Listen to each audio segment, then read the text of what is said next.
요한복음 6장 66절에서 69절 말씀입니다. 요한복음 6장 66절에서 69절까지의 말씀입니다.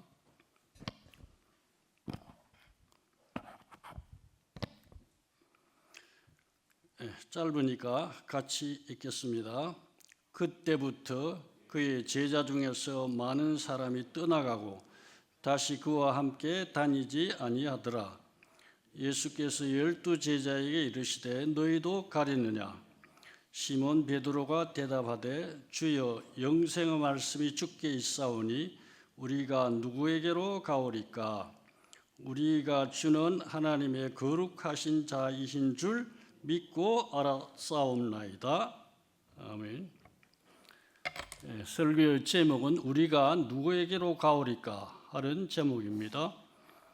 이 설교는 작년 가을에 했지만은 듣지 않으신 분들이 많을 것이라고 생각되어서 다시 합니다. 들었던 분들은 이미 다 잊어버리신 줄로 생각합니다. 그래도 콩나물 시루에 물을 주면 물은 빠져나가도 콩나물이 자라듯이 들은 설교를 다 잊어버리도 영혼의 양식이 되어 영혼이 성장하는 줄 믿습니다. 우리 인간들이 생존하기 위해서는 세 가지가 필요하지요. 의식주가 반드시 필요합니다. 이 세 가지 중에서 가장 중요한 게 뭡니까? 식이죠. 이 식이 없으면 생존이 불가능한 것입니다. 요한복음 6장 앞부분은 이 먹는 문제에서 시작하고 있습니다.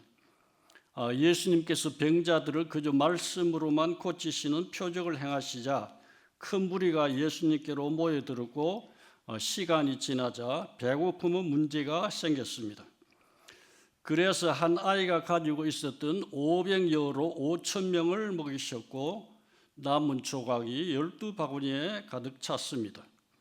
이것은 예수님의 신성, 즉 하나님 되심, 또 메시아 되심을 나타내는 것입니다. 또 사람들의 배고픔을 잘 아셨다는 것은 주님께서도 그런 배고픔을 당한 적이 있기 때문인데 이것은 예수님께서 인성을 가지셨다는 것을 나타내는 것입니다. 그러니까 예수님은 완전한 신성과 완전한 인성의 양성을 지니신 분이란 것을 우리가 잘 알아야 됩니다. 그 떡을 먹은 군중들은 그들이 기다렸던 참으로 세상에 오실 그 선지자라고 하면서 예수님을 임금으로 삼으려고 하였습니다. 예수님의 표적 중에서 대중들에게 가장 큰 반응을 보인 것은 바로 그들에게 떡을 공급하신 사건이었습니다. 병자를 말씀으로 고치신 것도 놀라운 일이지만은 그것은 고침받은 사람이 아니고서는 그렇게 큰 그 파급 효과가 크지 않았다고 생각될 수 있습니다.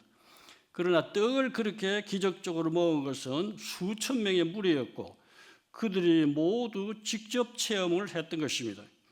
그래서 그들은 예수님을 임금으로 세우려고 하였습니다.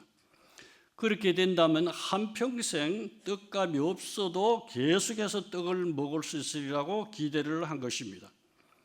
그러나 예수님께서는 이 지상의 임금, 유대인의 임금으로만 오시지 않았기 때문에 무리들어 왕 등급 권유를 당연히 거부하시고 혼자 산으로 떠나셨습니다.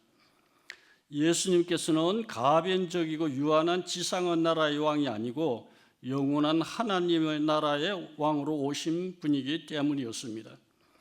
그 후에 예수님께서 갈릴리 바다 건너편에서 가버나움으로 가셨는데 또 그곳으로 무리들이 모여들었습니다.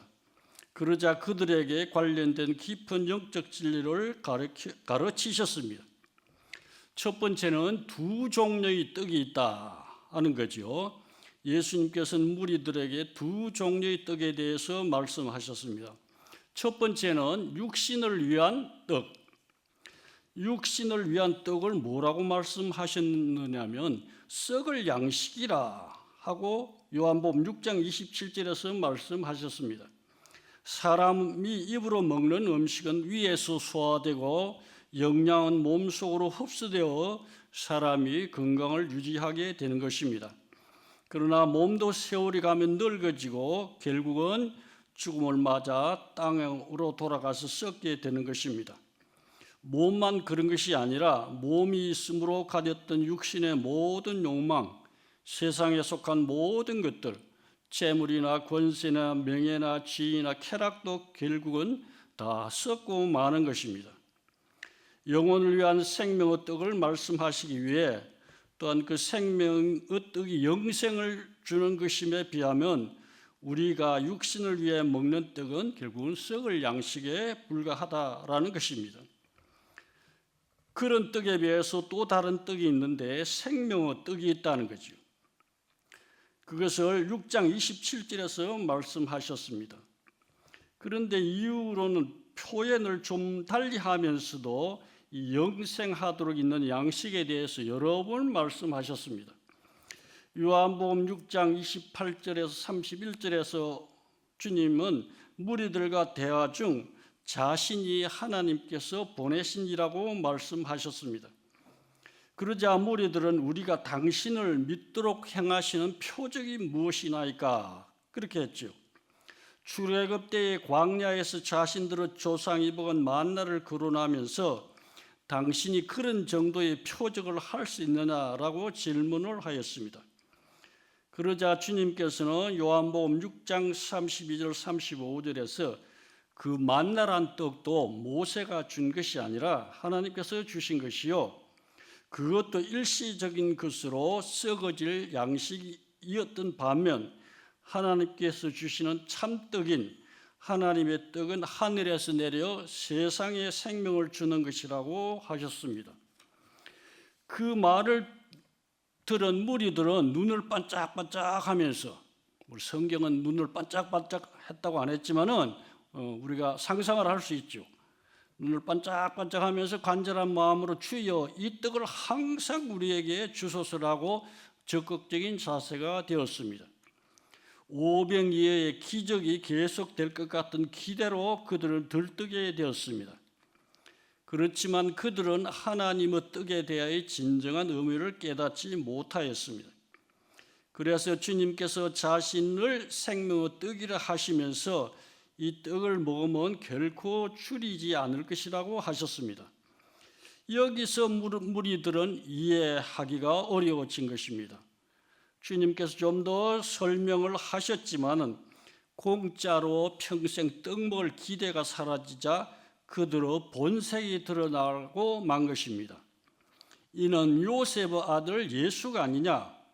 그 부모를 우리가 아는데 자기가 지금 하늘에서 내려왔다 하느냐? 라면서 태도가 돌변하였습니다. 주님께서 하늘로부터 내려온 하나님의 떡이요 생명의 떡이라는 깊은 영적 진리를 그들은 깨닫지 못하고 만 것입니다. 두 번째로 그럼 이 생명의 떡은 누가 먹고 어떻게 먹을 수 있는가라는 문제를 생각해 볼 수 있습니다. 생명의 떡은 누구에게 주느냐? 세상에 주는 세상을 위한 떡이라고 요한복음 6장 33절에서 말씀했습니다. 세상에 생명을 주는 것이다. 또 6장 51절에 세상의 생명을 위한 내 살이라고 말씀했습니다.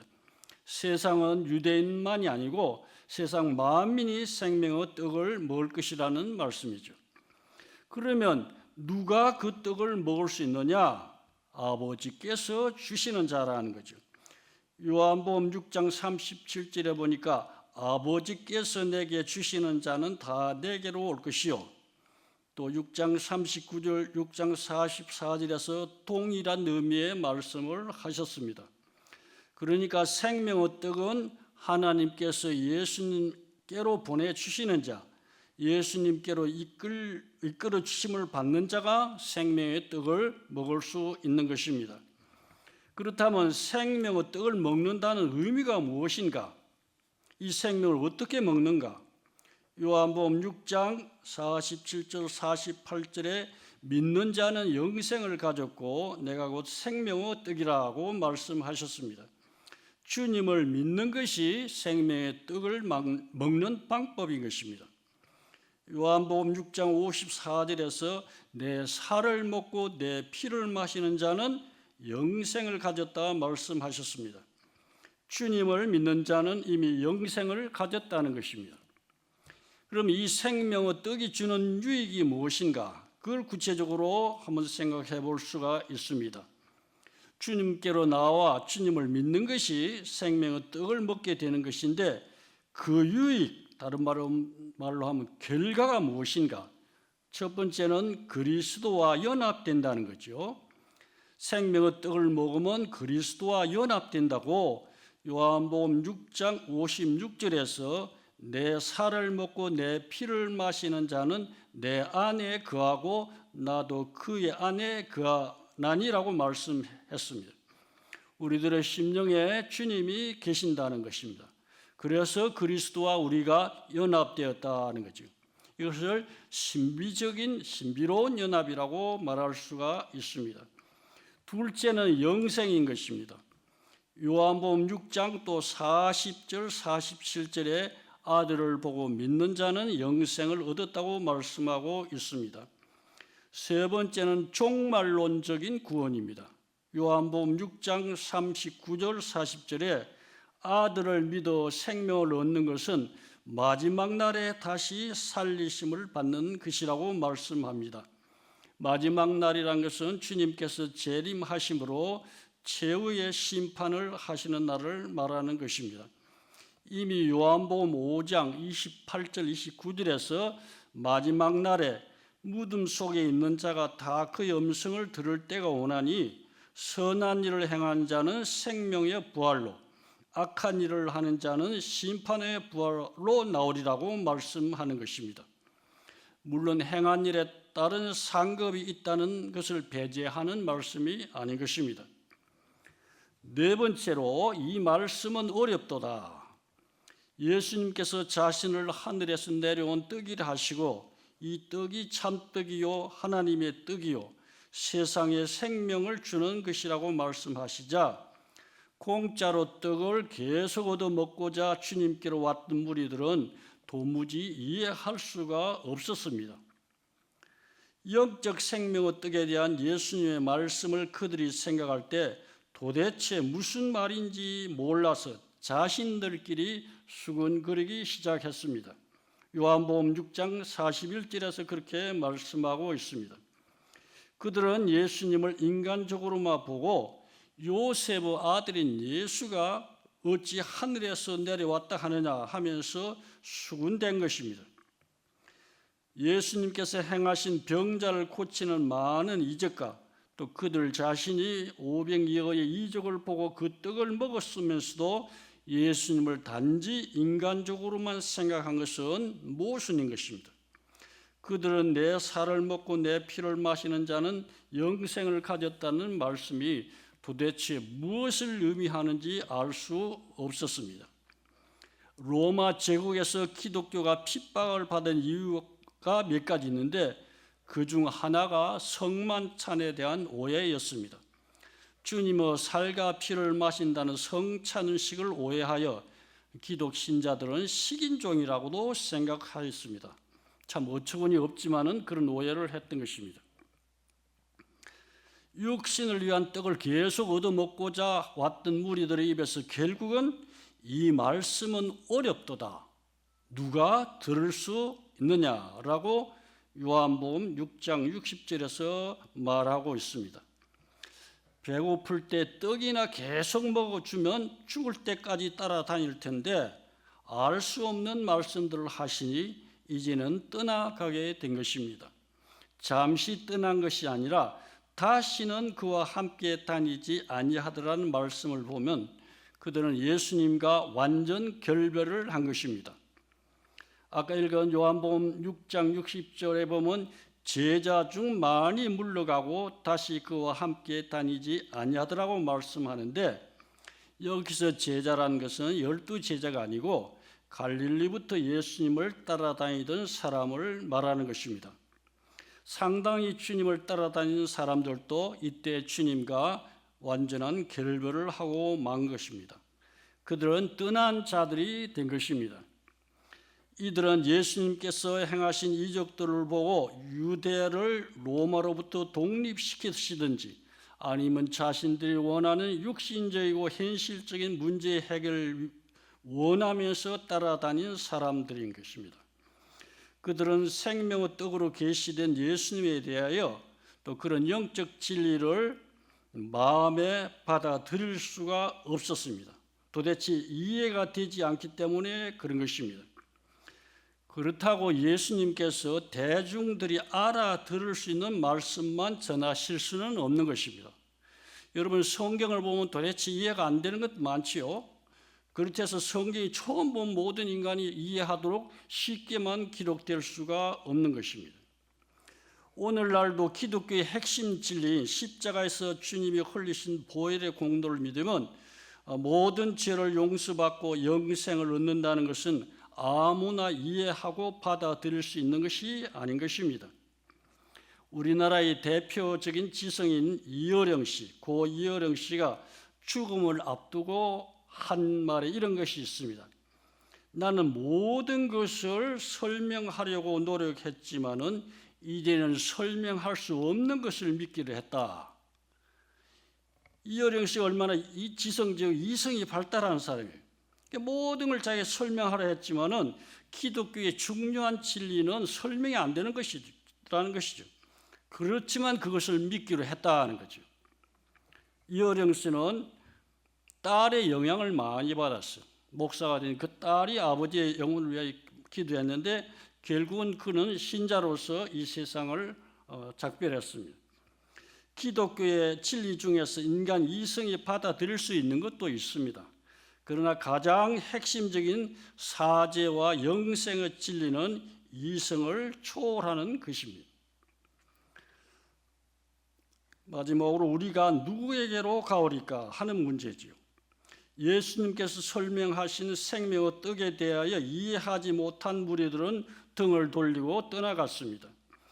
주님의 말씀이 어떤 사람에게는 사망에 이르는 냄새인 것입니다. 그들은 육의 욕망을 위하여 주님을 쫓아왔으나 그들은 주님께 속한 자들이 아니었습니다. 주님의 병사들은 모두 자원병들이지 징지병이 아닌 것입니다. 오늘날 우리들도 자발적으로 믿고 예배를 드리는 것입니다. 주님께서는 이 기회를 통하여 제자들의 믿음과 의지를 확고히 하려고 하셨습니다. 그래서 12제자에게 너희도 가려느냐 하고 물으셨죠.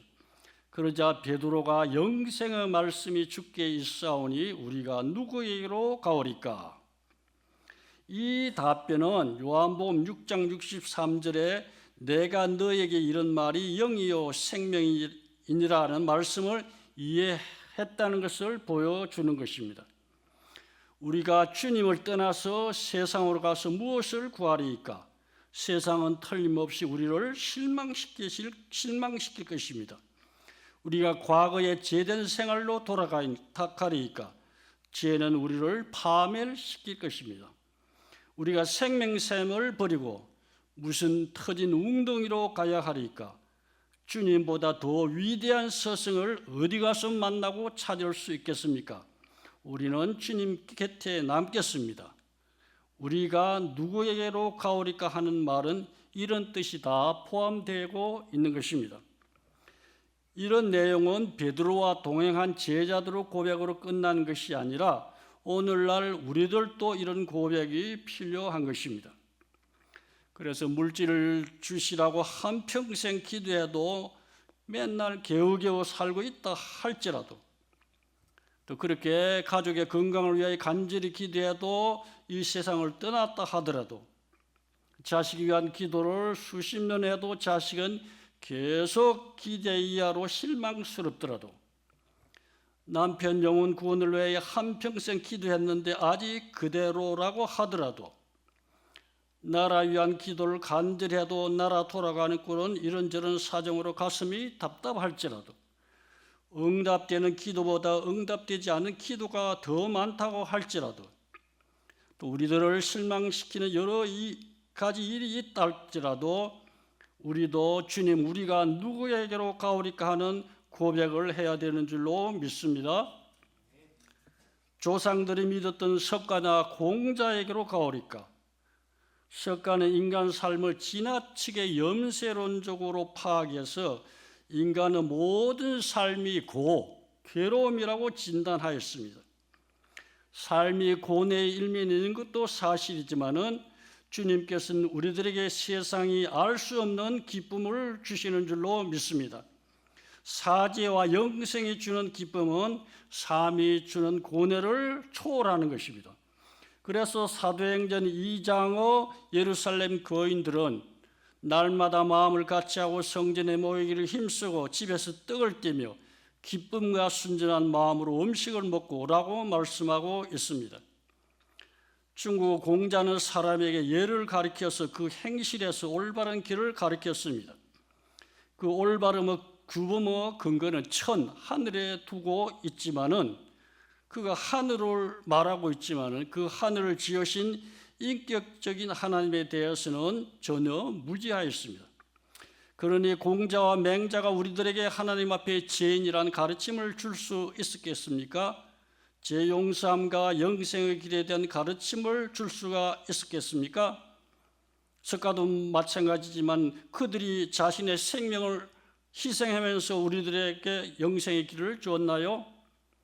또 예수님처럼 나는 길이요 진리요 생명이라고 자기 증언을 해서 우리가 믿고 따를 수가 있게 했나요? 그렇지 않죠. 우리가 아버 예수 믿어서 실망하더라도 석가와 공자의 길로 갈 수는 없는 것입니다. 우리 조상들은 아직도 복음을 받지 못해서 그들을 그래도 그나마 어준하고 믿었지만은 이제는 복음의 밝은 빛이, 계시의 밝은 빛이 우리에게 왔기 때문에 우리가 그들을 잘 판단할 수가 있습니다. 그들은 주님과 대등할 수가 없는 것입니다. 그렇기 때문에 우리들은 베드로처럼 생명의 말씀이 주님께만 있음을 믿고 주님께 남아 있어야 하는 것입니다.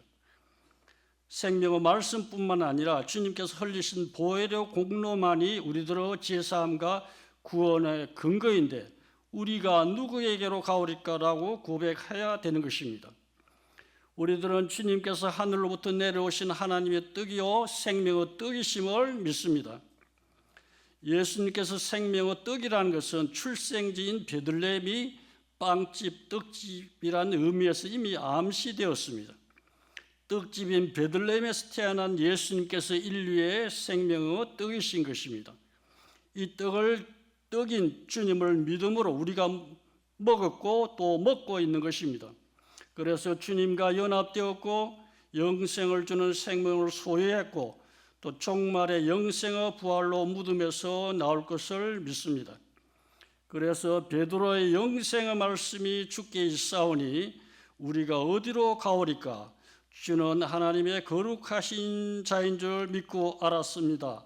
라는 희망 고백을 우리들도 늘 마음에 품고 살아가야 할 줄로 믿습니다.